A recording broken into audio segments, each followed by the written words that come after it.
Hebreërs 11 vers 1. Die geloof dan is 'n vaste vertroue op die dinge wat ons hoop, 'n bewys van die dinge wat ons nie sien nie.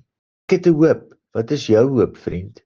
35 jaar gelede het ek in my 20's gehoop vir 'n vrou, 'n inkomste, 'n gesin, 'n goeie ryding en 'n goeie eiendom. Op 'n sekere vlak glo mens steeds vir hierdie dinge, maar 35 jaar later het ek aanbeweeg in my hoop, soos my intimiteit en volwassenheid aanbeweeg het van elementêre geloof na volwasse geloof. Ja, ek hoop nou meer vir die volle manifestasie van die openbaarmaking van die Christus in sy koms om te heers oor al die nasies van die aarde in sy nuwe hemele en aarde deur sy eklesia.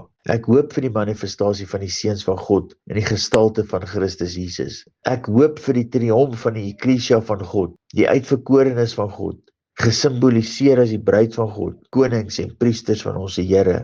Ek hou vas aan die hoop van die geloof van my Vader wat in my werk tot sy eer. Ek hou vas aan die hoop wat in my werk van die totale vernietiging van die dood en die heerlikheid van die ewige lewe saam met al die ander heiliges in heerlikheid in Jesus Christus.